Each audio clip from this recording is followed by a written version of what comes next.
is it really possible to travel to Nigeria's most dangerous city?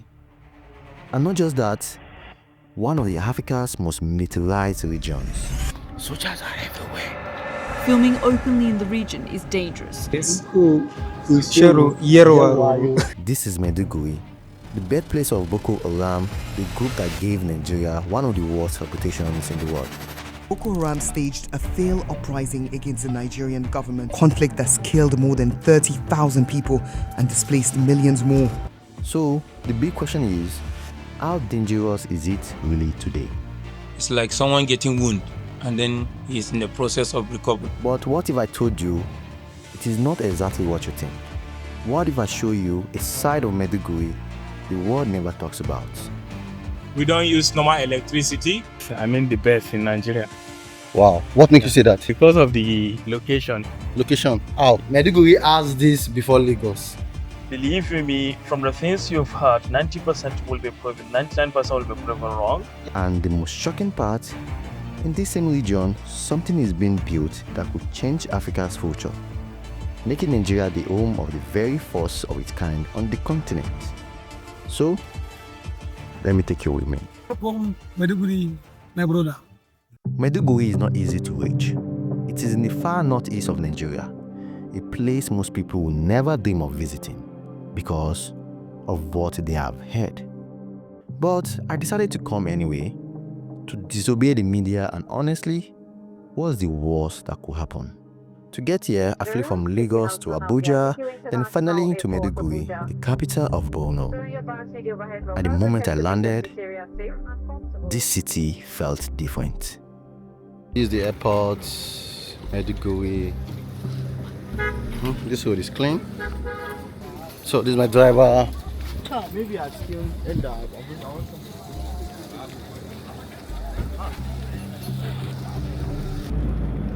So now we're in Maiduguri, and the first thing I noticed when I entered this place is security, like soldiers. There's soldiers everywhere.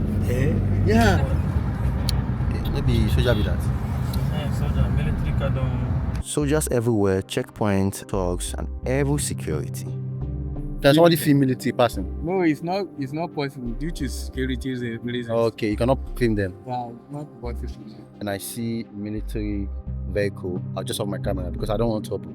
You know? Yeah. And I don't have permit to like shoot here, but we are doing it. I'm doing it for you guys. So I have to be very careful so I will not run into problem. Now I want to explore the market. I want to go inside the market and see what will happen.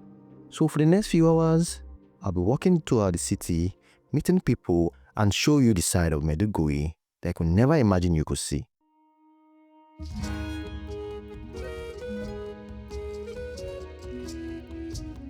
Hi, I'm Musa. I'm here with Farouk. They are here exploring Maiduguri, beautiful city.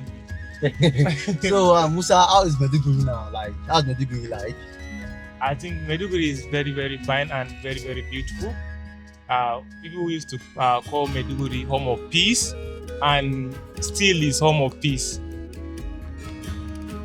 Northeast Nigeria did not start as a war zone. It used to be one of the West Africa's busiest trade hubs, and Borno is the only state in Nigeria that borders 3 countries, Niger, Cameroon, and Chad, a true gateway for international business, commerce, culture, and connection. Maiduguri is a nice place. Almost 80% having border with 3 countries, which is not everywhere in Nigeria you can have that.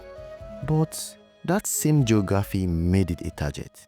When Boko Haram rose, Maiduguri became ground zero. Bombing, displacement, fear, and this city became the heart of the insurgency. Have you ever experienced Boko Haram? This is like, have you ever experienced them coming to attack? Yeah, even the place we are standing here is the street that I escaped one certain time. Where? This street. Let's move. Let me That move. was then. So we were playing ball. So before you know, we had an explosion first. Explode what? Explosion. So that time the explosion is very easy. Yes. So we had explosion. Before we know, people start running. Like we are playing ball, everybody left the field, start running. And my mom was actually staying here before she moved down to Kogi State. So she started looking for me, like calling my phone, and I could not pick my phone. It's inside the pocket when I'm playing ball. So I put it inside the pocket and bag. So she started looking for me, calling me. I was not able to pick call because of run. You are running. Yeah, where are you running to? You are just running. You don't know, just to escape. Yes. It's a bit traumatized. It was a kind of like, wow. I don't pray for anyone to witness such an incident because it has taken away so many lives, so many properties, people's wealth. A lot of things has been affected. I don't even want to talk about it. Yeah. Talk about it. Yeah, because it will bring me back to some traumas. It was impossible to count the number of dead bodies. There were so many women, men, and children. So, what is the reality of Maiduguri today?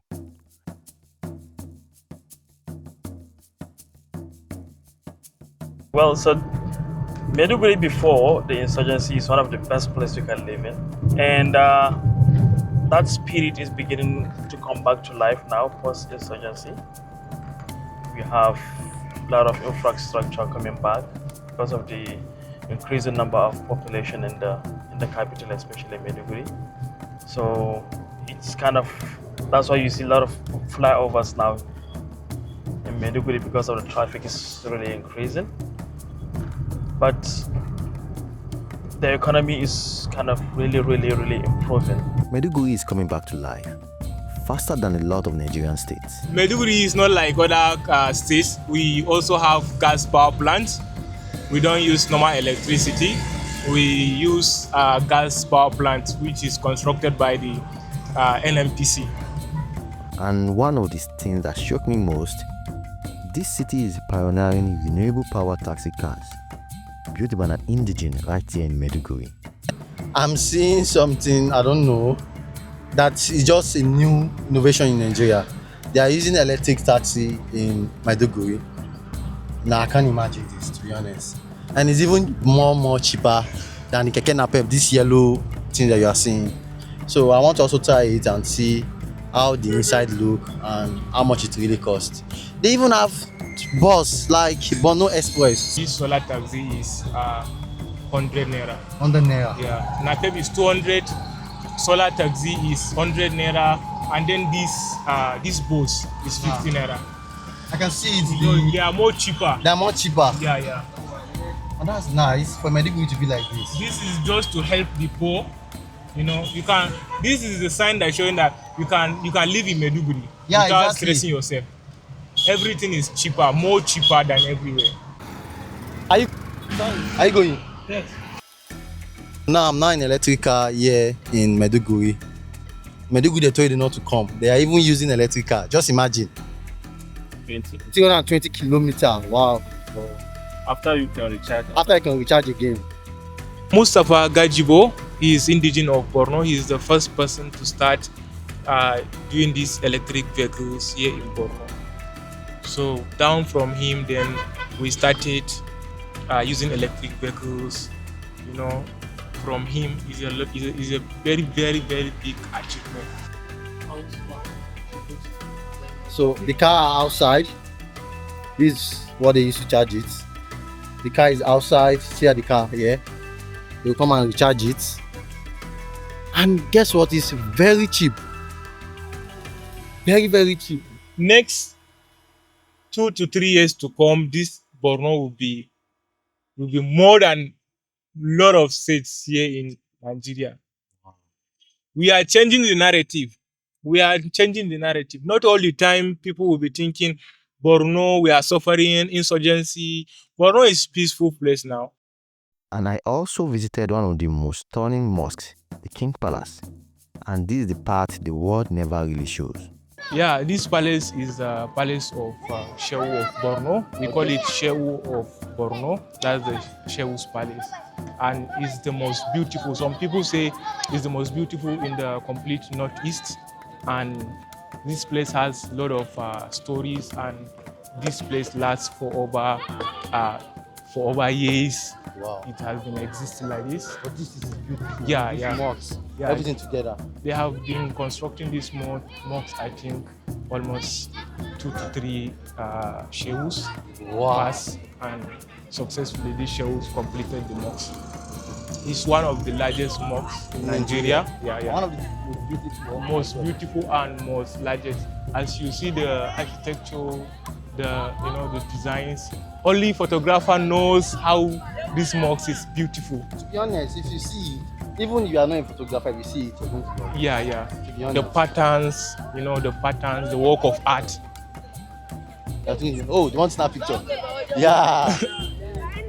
Welcome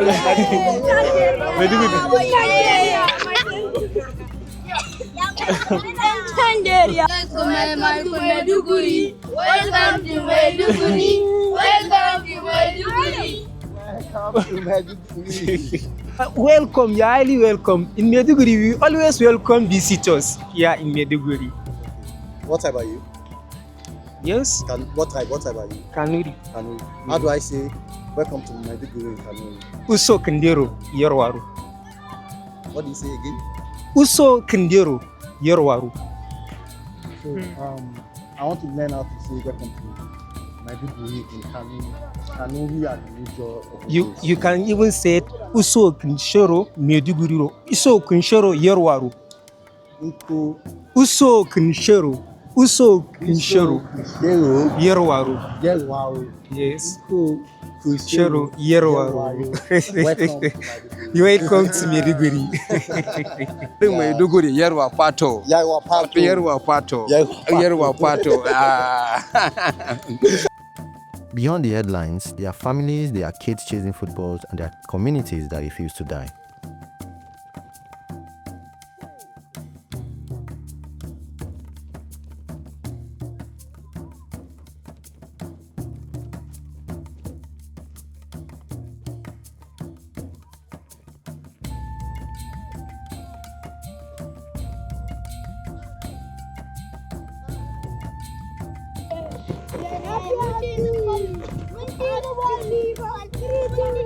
Yes. Okay, so yeah.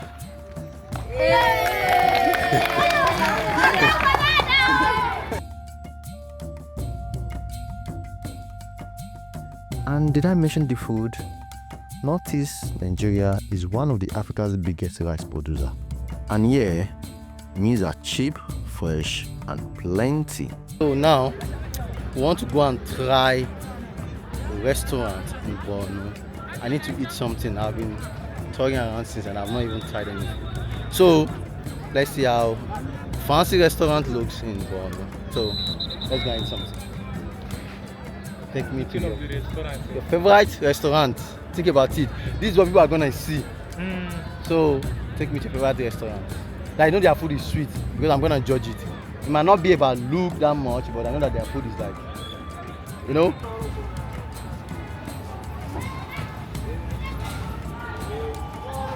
Okay.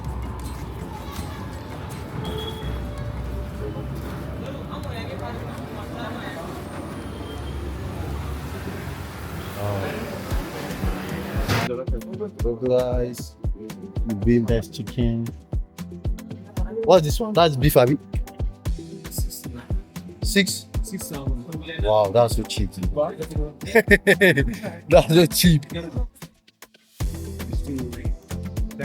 Farm for rice. Okay. Zabarmari. Zabamari. Yeah. Farm is big, right? Yeah, very big. They used to farm of farming rice. Yeah, they used to farm rice. Okay. Thank you. Thank you so much. So this is like 6,000 rice. This is shocking. 6,000 with water. Okay. Let me taste. Jollof rice and fried rice. Finish it. And at night, they use still party, still dance, trying to erase memories of trauma and rewrite their future.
Anywhere, for the Farouk.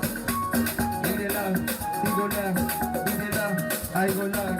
Give it love, we go love. One time, hey. You don't cuss. Farouk don't cuss. You don't cuss. Farouk don't cuss. One time, he don't. Oh, this is Pinnacle Hotel, and people are coming in to like have fun. I think they have a lounge or something like a bar like that. So I'm gonna video there. I think I'm crashing this. I'm crashing this place tonight. So, is Maiduguri really a terrorist city? For me, it's a city scarred by terrorism, but not defined by it. It's a city of survivors, of innovation, and resilience. And this is just the beginning, because my next journey takes me to Damaturu in Yobe State, through a highway once called the Deadless in Nigeria. And at the end of that road, there's something being built that could change Africa forever. The first of its kind on this continent. And stay tuned for the next episode. This is the first project of this kind in Africa. Desperate need in the scientific world for data from Africa. Due to uniqueness of our own genome, the diversity of Africans is much different than any other races between the world. Maiduguri, I came to Yobe, so now in Yobe, capital city of Yobe, which is Damaturu. This is my first time in Damaturu. Don't forget to subscribe, like, share, and comment.